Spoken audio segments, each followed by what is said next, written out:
welcome to the January 17th, 2019 School Board Planning Meeting. If everybody could please rise for the pledge.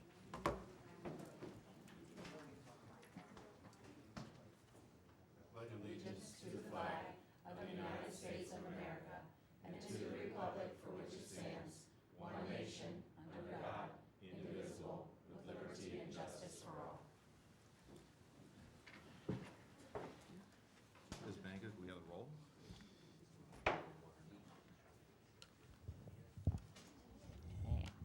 Mr. Rawhauser? Here. Mrs. Maley? Here. Mrs. Herman? Mr. Emig? Here. Mr. Eifert? Mr. DeLauder? Here. Mr. Deschaux? Here. Mr. Cook? Here. Mrs. Britton? 6 members are present. Okay, thank you. Moving on, we'll head to our presentations. I don't see Mr. Stefanovic anywhere, so we'll move on to the capital project update with Mr. Nelson and Mr. Cousin.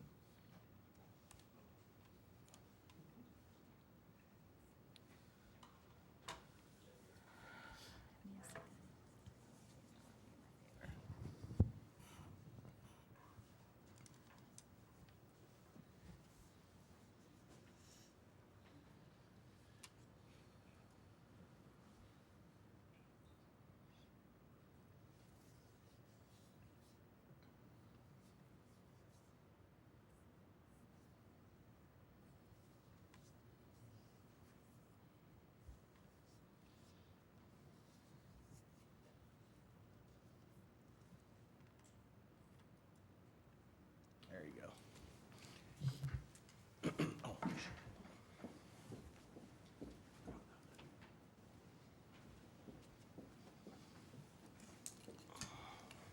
Okay, so this is just a representation of what the front of the school looked like as you drive up on Intermediate Avenue. It's kind of an overhead view with the parking areas on either side.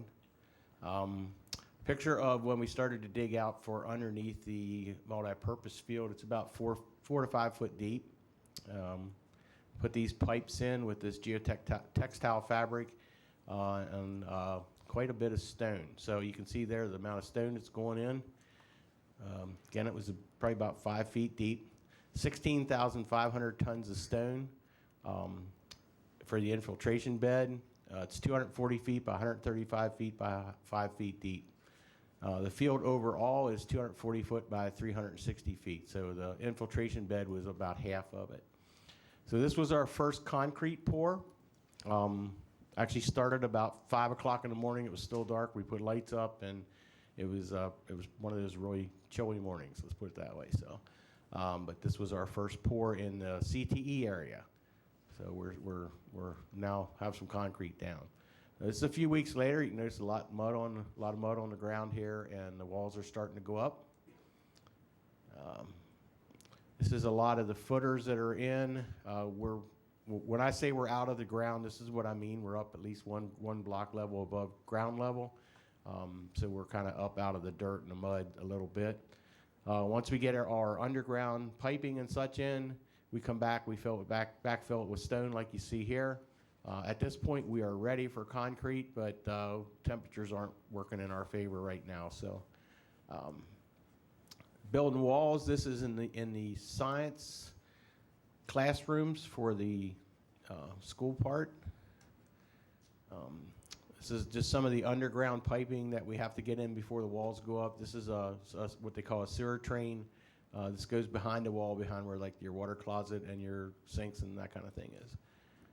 So another shot of the walls starting to go up, and we have to lift everything in with a crane because we can't get around the back side of the property to service it with a normal tractor. So this is some of the first walls that are going up kind of high. And as you can see, we're progressing. We're now up to roof level on most of this. Excuse me. So this is the exterior wall for the science rooms I showed you earlier. This is kind of what we're dealing with mud-wise. So that mud's about 3 feet deep. So if you go in there, you're up past your knees. Putting rebar in. This is in a stair tower, so this will be an area where they would make the footers a little deeper and a little more support for the stair tower and the steel. This is that back wall of the science wing, or the science area for the classrooms. The blue stuff on the wall is a sealer and a vapor barrier. It's sprayed on. It's kind of like a rubberized material, if you will. They used to brush it on, now they spray it on. So still messy. Started laying brick about 2 weeks ago, and in this back wall. And again, we're trying to get this done because it's so hard to get back there. And once we get so far in it, we're not going to be able to get there. This is just from a different angle. We're now up to the bottom of the windows on the second floor. This was actually Monday after we had that snow last weekend. This is the start for our swimming pool.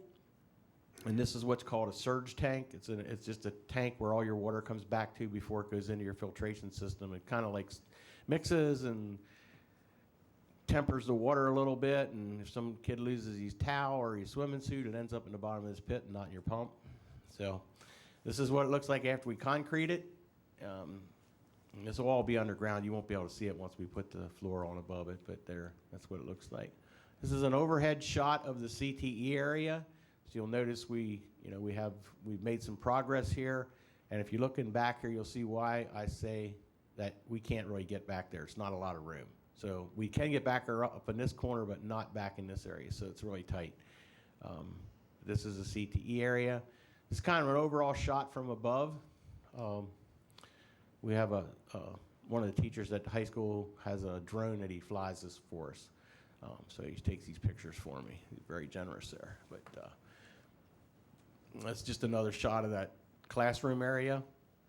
So these rooms in the back here, I lost my little pointer, but the rooms in the back there are, that's your science wing, and then as you come up forward, that's some of your CTE classrooms and such. So this is the start of the multi-purpose field. This is how our carpet came in, or your turf field part. Comes in these big rolls of carpet, and we're getting ready to put it on the field. So they came in, they unroll these long rolls. They actually, just like if you were sewing something in home, you flip one upside down on top of the other when you sew it, and then you flip it over, and the seam's on the bottom where you can't see it, and that's how they do it. This is how they sew it. It's a little sewing machine, runs along there, has Kevlar thread in it, and sews the seam of the carpet. Once it's all down, they have all the lines cut in. Then they come along and they put what's called the infill in. That's what they're doing here. There was about 5 of these little tractors that went back and forth, and then they brush it in. So you see where they laid it, and then the guy's brushing it in. It looks all nice and green. So they put down a layer of rubber, a layer of sand, and then another layer of rubber on top of that. So it's an infill mix more than just a strict flat out rubber. This is what it looks like when it's all done. So we are to the point now where if we so desired, if the snow would melt, we could go out there and play soccer today. But right now it's covered in snow, so we're not quite there.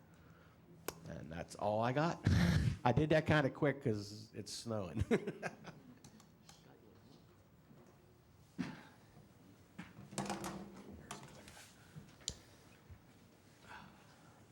And I'm going to give an update on the progress of where we're at with the conversion of the high school to the intermediate school.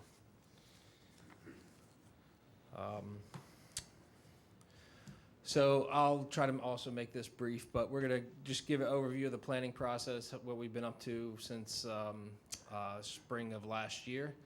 We're going to look at the proposed building organization of how we're going to fit 6th and 7th and 8th in the existing high school. We're going to take a look at the renovation scope of work. We're going to look at the estimated project costs, and then lastly, hit on the schedule.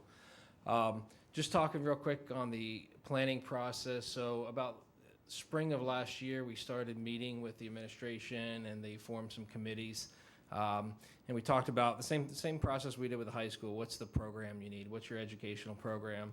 And then we also talked about, since we're dealing with an existing building, what are some of the existing things that need to be addressed from a maintenance standpoint, whether it be finishes or systems or boilers or things like that. So we started the planning process early. We kind of took a little break over the summer, but we did some tours of some existing middle schools in the area that we had worked on. And then we circled back around with the staff in the fall of this year and had some meetings where we got a little bit more detail with the program, started putting pen to paper and looked at what it might lay out on the how it would lay out within the existing building, and then looked at that scope of work, what else needs done in the building, and then generated an estimate. And then at that point, probably midway through the fall, we, with the initial round of here's what we need and here's what we want, we came to an estimate of probably around $8.7 million. If you remember, we were originally thinking about $5 million. So, the same thing like this happened at the high school. There was what we call scope creep. So we kind of went back with the administration and say, all right, let's really narrow it down to the current need, and that's what we're going to go through here and show you of really what is the baseline need, and try to get it back to as close to that $5 million as possible. So I'm going to start on the second floor, actually, because one of the key organization factors for the intermediate school was where does sixth grade be located. The desire was to keep sixth grade kind of on their own, in their own area of the building, because it's still kind of a transition year for students. So there was on the second floor, there was a corridor here and here that was kind of off on its own that wouldn't have cross traffic of the other grades, and that made the most sense to place sixth grade there.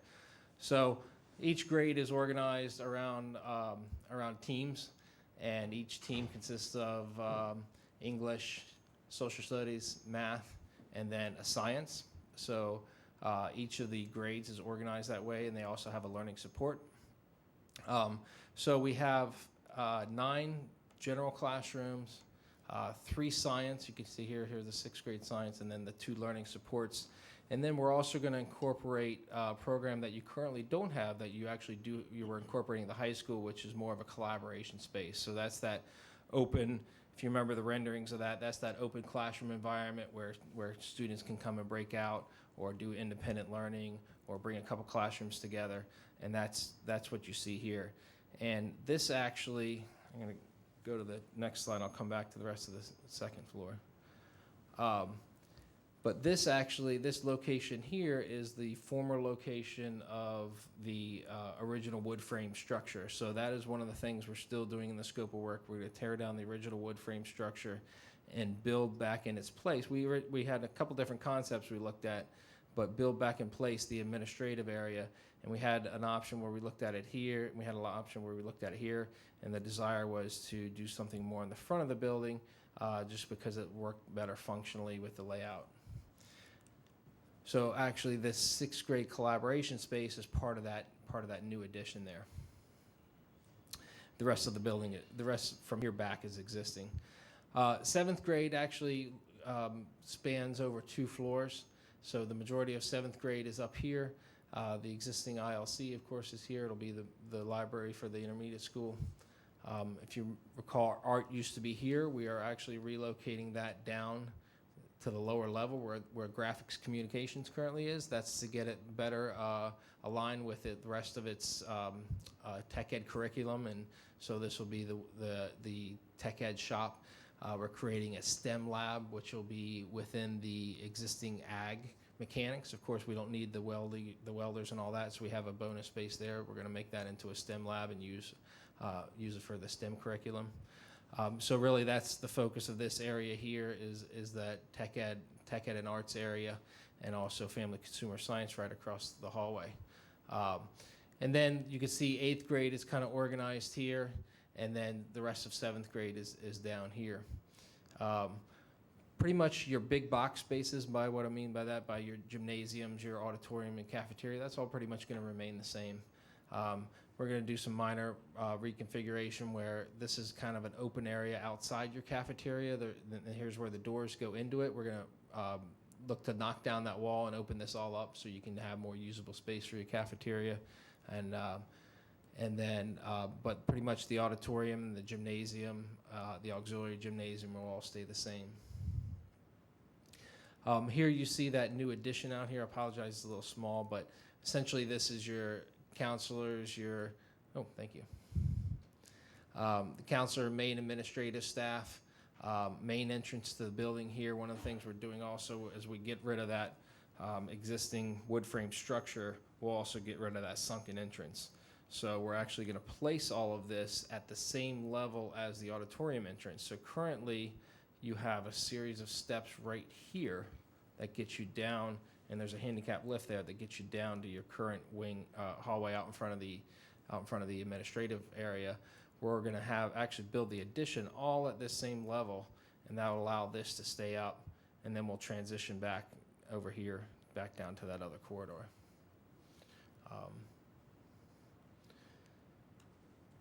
So let me go through. For the lower level, we're basically leaving that as is. We're not going to really do much down there aside from maybe some door replacement and things like that. But what we're going to do is get all the educational spaces will be out of the lower level. They'll all be on the first or second floor, and then really it's going to be for some of your more of your high school functions like the football team room, your concessions, some building storage. But really, on a day-to-day basis, there's not going to be any need for any kids to go down here anymore. So this kind of gives you an idea. This is a plan that shows the different levels of renovation that we anticipate for the building. So you can see here in the orange color here, these are areas where we have intense renovations, where we might be reconfiguring a space, knocking down some walls. You can see, of course, when we move art down here, that's what's going to happen in that area. Areas in green, of course, are the new addition. This is the new addition here. The areas in yellow represent where we're replacing finishes. So you can see here various areas where we're doing finishes.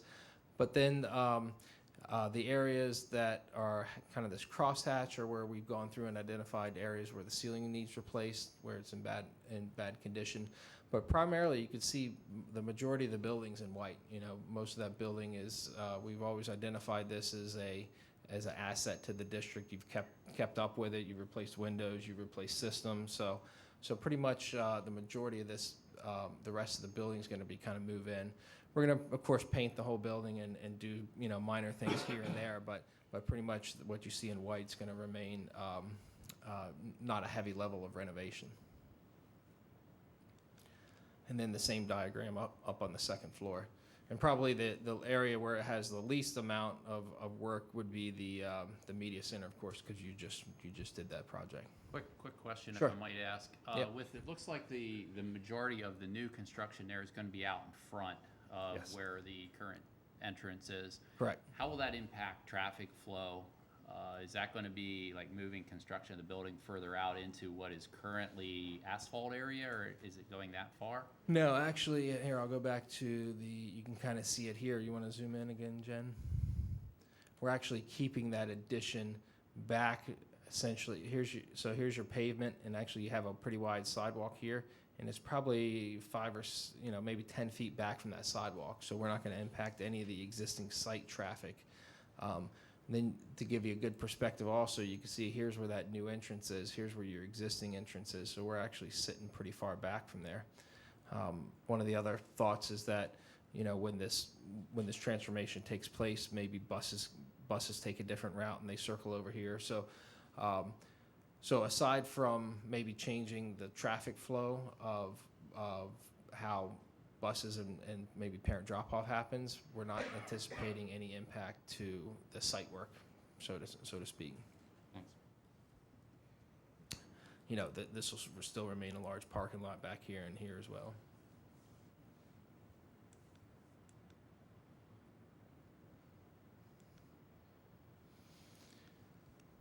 So some of the things that you're not going to see in that plan, of course, throughout the building, we're going to look at ADA and code upgrades, whether it be some of your existing stair railings don't meet code, so we'll have to replace them. Some of your toilet rooms don't meet ADA. Your locker rooms aren't accessible. You can't get to them from a wheelchair. So those are some of the other things you don't quite see on those plans that we'll be doing. We'll be replacing the door hardware throughout the building in the classroom areas. We're going to provide a system similar to what we did at the high school, which is a lockdown system. So that's incorporated into the scope of work. And then some of the behind-the-scenes things like the boilers and pumps. Those were identified as basically at the end of on their last leg. They're going to be replaced. You have a chiller storage tank that doesn't have enough capacity to handle all the water in your chiller when it drains. So we're going to address that. The generator, you have two small generators that aren't adequately sized and that are failing, so those are going to be replaced. There's a phase loss breaker. I don't know, for those of you who know, you have a lot of power outages at the high school, and that's attributed to the way the previous breaker was designed, and it trips very easily, so that's going to be corrected. And then we're going to be providing infrastructure for future cameras. And then there's a lot of miscellaneous things that'll happen as well. But those are kind of the main things that beyond the reconfiguration. So with all that being said, like I said, we were at one point at an $8.7 million number. With what the administration has kind of wheeled it back down to what they feel is their baseline need. It's down to a 6.6 number or $6.7 million number. Some of the things they did take out were things like we did decrease the size of the addition. The addition was a little bit larger, had some classrooms, but we reconfigured some things in interior in the existing building where we can put those classrooms in the existing rather than having them in the addition. At one point, it was thought, do we provide more of a food court atmosphere for the cafeteria for those students? But when you get down to the need, that didn't, that fell below the line, so to speak, and that was taken out. Dave and I went through for a full day and identified exactly what finishes need replaced rather than replacing all the flooring throughout, identify really the poor areas of finishes, so we reduced the scope of that. And then we broke out a lot of alternate bid items. And if you remember on the high school, an alternate bid is something that we might not think meets the budget or it doesn't meet a certain cost standpoint. But should we get good numbers, we do have a group of contractors right across the street from the existing high school that might give you good numbers. Should we get better numbers than what we anticipate here, we can build in some alternate bids into the budget. And so we broke out some alternates, and I think I have a slide of that. Here are the alternate bids. So some of those things that were identified as needs that maybe they could live without, but certainly would like to see what it would cost to replace them. Student lockers, currently your student lockers are very narrow, and unlike high school students, the intermediate students carry their backpacks around and have to have a place for them. So that is one of the needs that will bid as an alternate that's outside of that $6.7 million number. Air conditioning of the gymnasium, upgrades to the auditoriums. Auditorium, one thought was that we don't need the orchestra pit anymore at that grade level, so providing more seats there to try to fit more of the student body for assemblies and things like that. You have some lighting that's outdated there that we can produce. That becomes a maintenance problem with changing and providing LED lighting there. And then some of the flooring is kind of borderline whether it needs replaced. But those would all be part of an alternate bid package. Replacing the cooling tower altogether. This is something that was identified as, it's definitely going to be a need at some point, but this might be something that can wait 5 or 10 years down the road. If we can afford it in this project, of course, we'd want to do it, but if not, it'll become a capital improvement project a little bit down the road to replace the cooling tower. And same thing with the water heaters and storage tanks.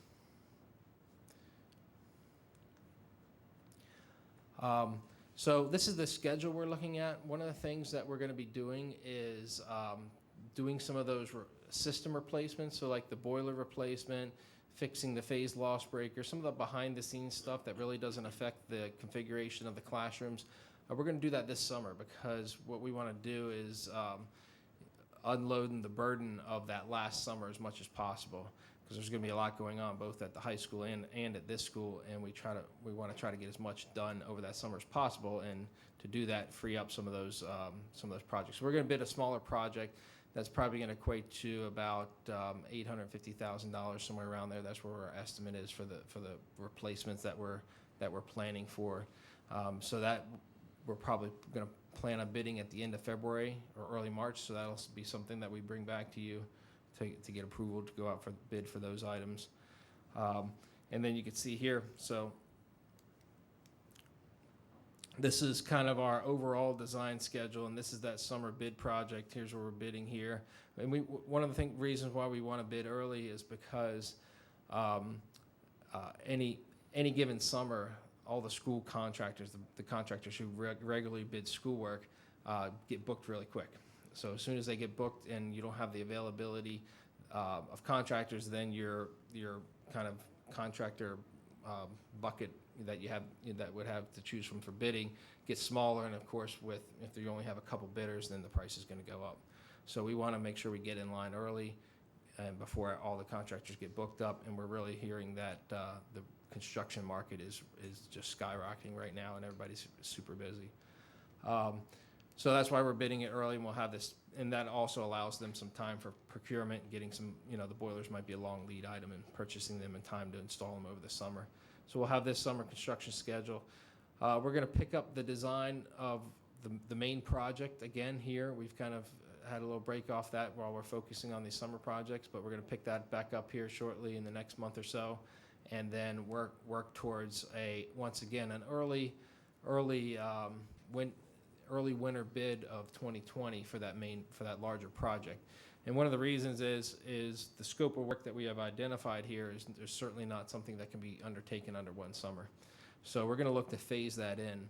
And you can see here, starting in early spring, starting construction, and probably what we'll look to allow the contractor to do then is the addition out in front of the building. If you remember, it's kind of in front of 2 classrooms. Other than that, there's really not much impact to it. So they can get an early start on that construction, and then once school lets out, then they can knock down the existing portion of the building and finish the rest of that addition, and then over the summer work their way into the building. And then most likely we're going to have at the start of school year they'll probably have to finish up some things, and we'll work with the administration to identify.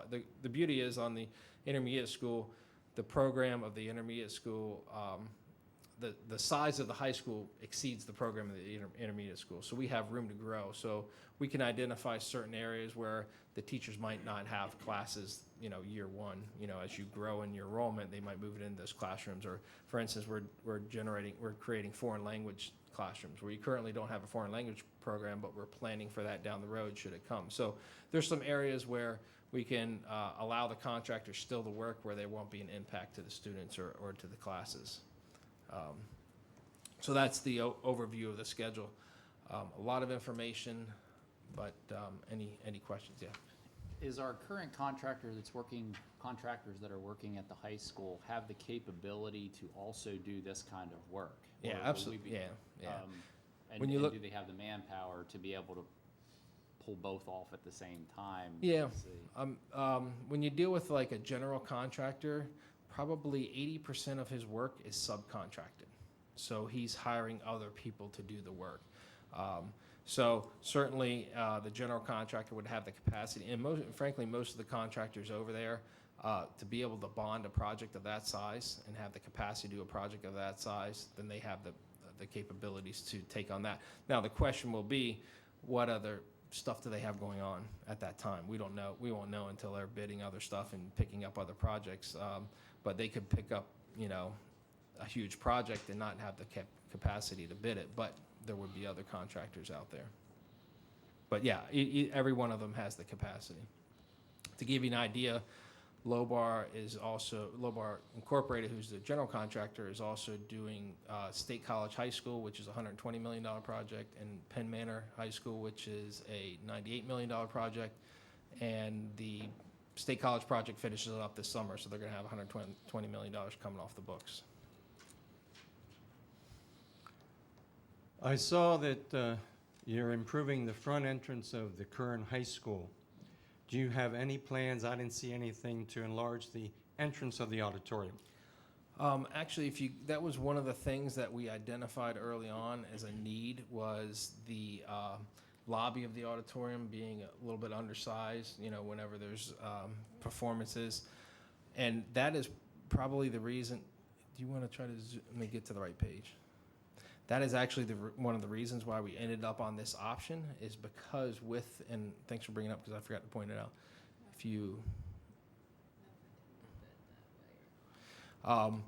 With the addition off the front of the building here, you can see here, we're actually also expanding the lobby of the auditorium here. Actually, one of the early concepts was to make this the main entrance to the school and to come in through here and parlay on the fact that you're addressing the need of the auditorium lobby, but also making the entrance. But then we came back to that was so far removed from the rest of the building that it made sense for the entrance. But we kept the idea of expanding the auditorium, so we are. So are you going to move the auditorium entrance out towards the street? No, we're just going to expand the size of the lobby. The doors themselves will remain in the same location. Because you got room in front of that you could expand outward towards the. Sure. Sure. Yeah, that is something that that with the area where we expanded here, we're actually relocating the ticket booth here. The administration thought would be adequate for the size of the lobby. As soon as you start going this way, we could do that, but it's just more square footage to add to the addition.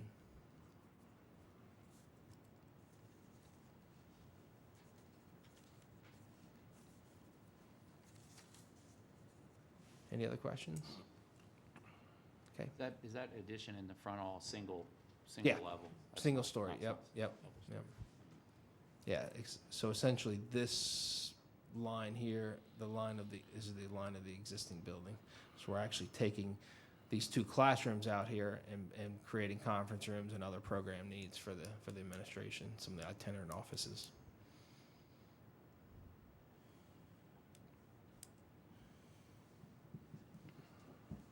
Okay, thank you. Thank you. Okay, moving on, we've, excuse me, come to our first public comment session. This is for any items on or off the agenda. Seeing none, we're going to move on.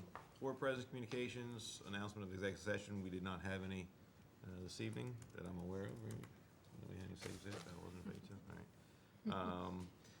Moving on, Capital Project Steering Committee report, Mr. Deschaux. All right, have two things.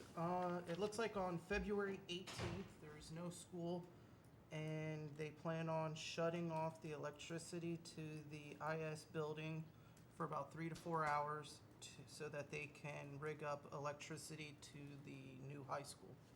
So they plan on doing that on February 18th. If for some reason that's a snow makeup day, they plan on doing it the Saturday afterwards. Also, they have some good news. There is a grant for a piece of the equipment that we bought for our new pool that we may be eligible for. So they're applying for that, and they're not sure about the dollar amount. So that could be really good news for us. And that's all I have. Any questions for Mr. Deschaux? All right, moving on. Facility and Safe and Supportive Schools, Mr. Amig, Mr. Rawhauser. Okay, the first item we talked about was the Weigelstown Elementary Library naming. If you recall that we got a letter that they'd like to name the library after Dolores Krebs. Checking further with the principal of that school, we found out that the former librarian, Sally McCarthy, people also want to name it after her, and there's a possibility of one more. They're going to check into that to see, but as of this point, we're still looking into more information for that. The other item that we talked about was policy 819.1, which is the untimely death of a student. And I'm going to turn this over to Mr. Perkins so he can update you like he updated us. Hello. As far as the policy is concerned, it came to light last year when we had several unfortunate incidents that we didn't have a policy that addressed untimely death of a student. The policy itself is very brief. It's only a page long, but it outlines who's on the crisis response team for the district, who's on the building crisis response team, and then as far as a step-by-step, like step 1, do this, step 2, do this, it actually references the emergency operations plan, which then we got into a little bit further at the committee meeting. It does outline how the superintendent, assistant superintendent, building principal will be notified first, and then they'll contact the teams, and then we'll go from there. And then it wraps up with, as far as any succeeding days, should the event need to go on from a counseling perspective for multiple days, how that would outline. So very short, but definitely needed. And one thing just to add to that is that they felt that the cafeteria staff should be included in that because they see every student in the buildings. So that's being looked at as well. But as far as that goes, if nobody had, the committee had no other comments, so we're going to send this policy to the board for approval in February. The other item that we talked about was the district operations plan, or safe and supportive schools minutes, and Mr. Perkins, if you want to just touch on some of that as well. Yeah, basically, one of the things we've looked at is revamping our emergency operations plan. And we're at a point now where next month, we're going to bring it to the Safe and Supportive Committee for review, and then hopefully then in the March timeframe, bring it to the board for ultimate approval and signage. By law, we do have to have that approved each year, so we'll be looking to do that hopefully in the March, if not at the latest, the April timeframe, so we can move forward with that. We did talk about the District Safety Committee meeting. We did discuss at the meeting several of the budget items that we'll be presenting as options. I did have the opportunity to meet with Moyer Communications, who is responsible for the county radio system. The county had a meeting this week that I was able to attend. They are opening up the radio system, which is the same radio system that police, fire, and EMS use. They're opening it up to school districts and municipalities to start using. Right now, from our district perspective, we are not geographically diverse enough while I see a benefit using the radios. I don't think we're at a point right now where we need to use it like some of our district friends. Perhaps maybe from a busing perspective and everything, it might be worth looking into, but not from a day-to-day everybody carrying a portable radio. At this point, that's not to say that down the future we wouldn't want to. We also just talked about, I was able to attend the regional safety meeting today that was held today at the IU, where we talked a little bit more about Safe to Say and some of the other programs that are going on. Thank you. Thank you. Just a couple other items that we discussed was cameras. All cameras that we have at the buildings are all operational, but we still could use more. And I know you don't want to hear about this with the budget, but we could still use another maintenance personnel, 2 more custodial staff personnel, and we could use at least 2 or 3 more social workers. So I know that could impact the budget, but if you're looking at helping to run these buildings in a sufficient manner, we should have the correct personnel to do it. Mr. Rawhauser, you have anything else to add? Well, the list we made up is not wants, it's needs. There's a difference. Can you repeat those, Oh, staff? Resource officer Yes. next year, Yeah, full-time. maintenance, we should have 1 more maintenance person. We should have 2 more custodial staff and at least 2 or more social workers. Kirsten is doing an excellent job, but we feel that we could, with all the problems we're having with the mental capacity of some of the students, we could have more social workers. And the other thing is, I don't know if it's in the works or not, that we have 2 full-time resource officers next year. Because you said the needs here with the way things are. Other than that, that's all we have. Any questions for Mr. Amig, Mr. Rawhauser? Okay, if not, moving on to Human and Fiscal Resources. Mr. Cook. We have a number of items on our agenda tonight. Coming up next month, you'll see several board policies coming before you.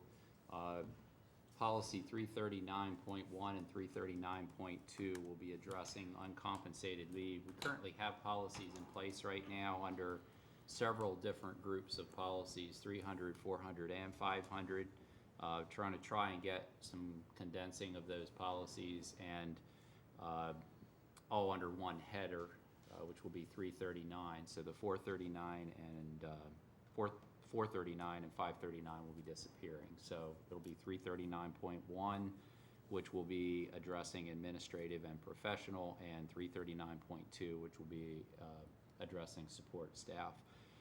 With that need, there is some different parameters with the different classifications of employees, so that's why we need the 2 there. So look for that to come our way as a board then in February. We also talked about policy 104, which is the non-discrimination employment contract practices. The change coming there, that also will be coming in February. The change mainly there is just to update the legal language and the changes that have taken place since it was last updated back in 2007. It's mainly from a legal and wording standpoint put out by PSBA and guided by PSBA there. So that'll be coming as well next month. We talked about athletic personnel procedures. This fall, for the first time, a survey was sent out to the parents of students who were involved in athletics following the season to get some feedback from them to see if there's any trends or any common denominators there that might need to be addressed or looked at from a coach's performance or performance review standpoint. Got a lot of cooperation from the parents and a lot of good feedback from the parents on that. That procedure will also be done following the winter season and the spring season and start to become a standard form of communication. Within that framework, the intent is to work with Rich there on performance reviews if there's anything that are common threads there that need to be discussed and that sort of thing. That gives a little bit of feedback there to use that. And also within that framework, like many districts do, but we don't at this point, we'd like to move towards hiring our coaches and athletic staff on one-year contracts from year to year rather than just a kind of a blanket renewal from year to year. So that way, within that framework, there can be a little bit more guidance, a little bit more oversight, code of conduct, things like that can be discussed and approved right off the bat. So we're moving in that direction, hopefully intending to get that started in the fall of 2019. So more to come on that as well. We also talked a little bit about budget update.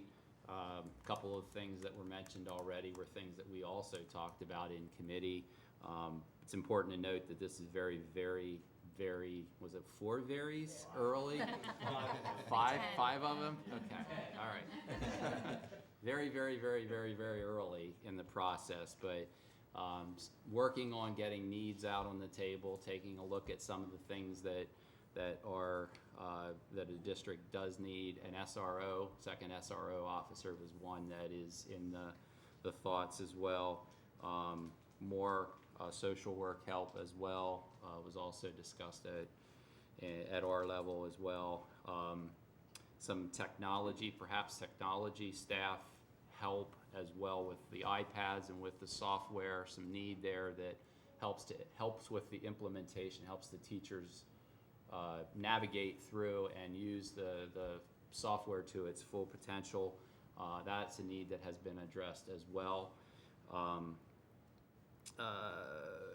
Possibly looking at curriculum as a whole, maybe not necessarily making a wholesale change, but maybe starting the process of thinking about curriculum down the road and making some changes there as well. Curriculum needs, I think you had mentioned, was it science, something in science. But at this point in time, 2.5 million, I think, was where we were at in deficit, but not to get alarmed. Last year we were at 3.0 million at this point in the very early stages. So there's still a lot of work to be done, but that kind of gives you a little bit of an update on where we're at with the planning. So just to give you a little bit of feedback there, there's discussions happening in multiple levels there about what you've identified as needs there as well. So, did I miss anything? Okay. All right, that's it.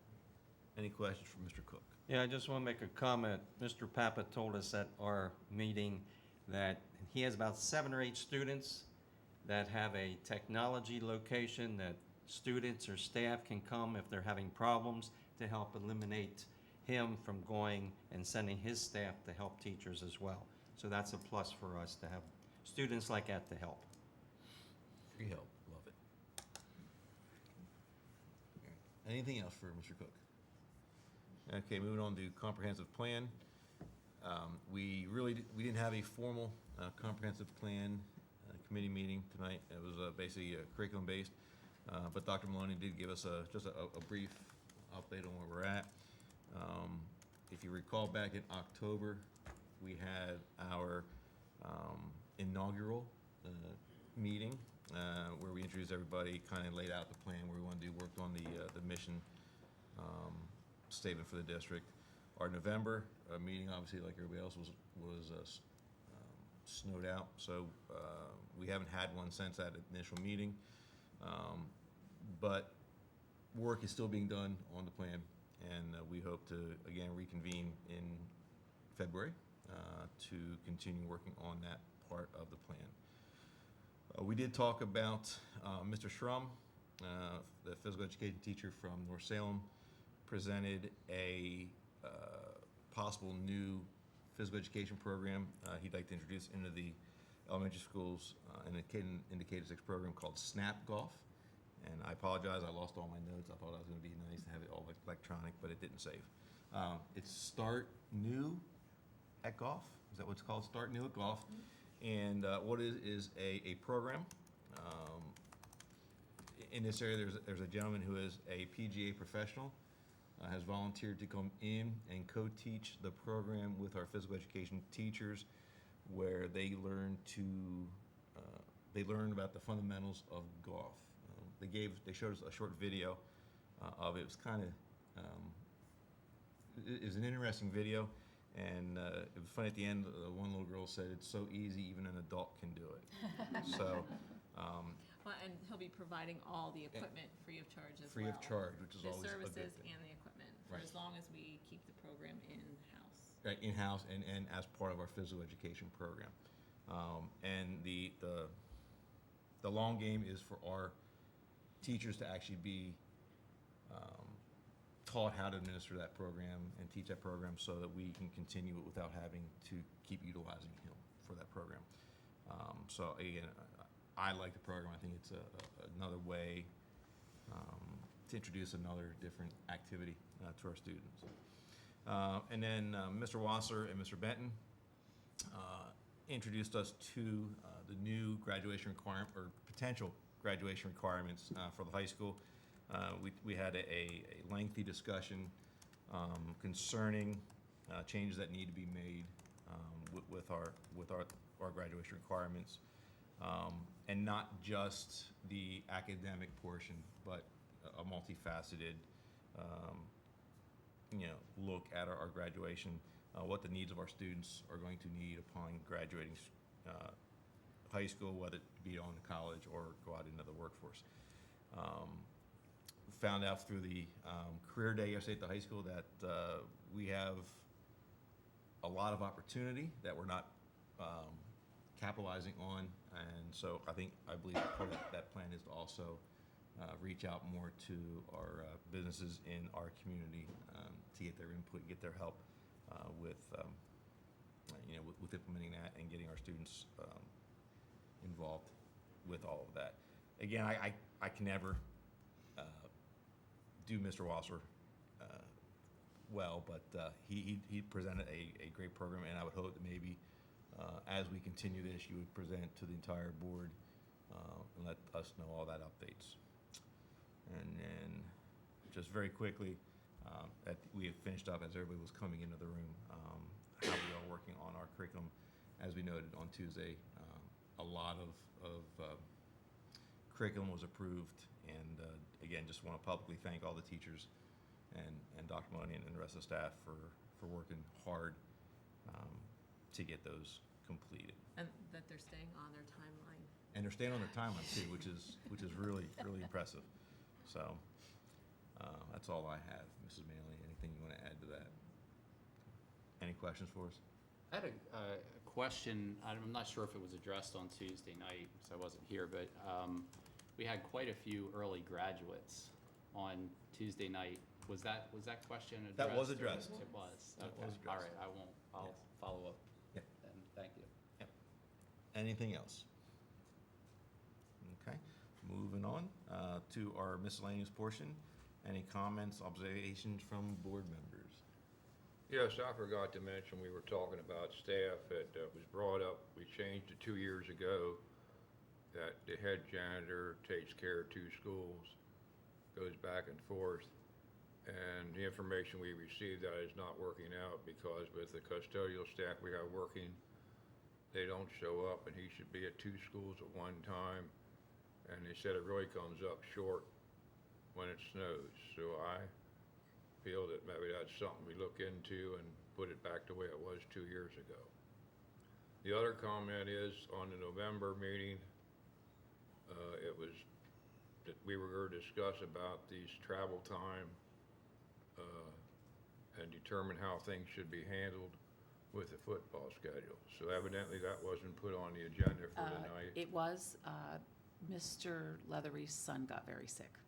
We just removed it this afternoon from the agenda. Okay, well then, Yep, yeah, it was on for a committee and here, and we just removed I it. just happened to think of that, you know, Yep, that wasn't. Yep, so next month, So next month, yep, hopefully work next month. yep, absolutely.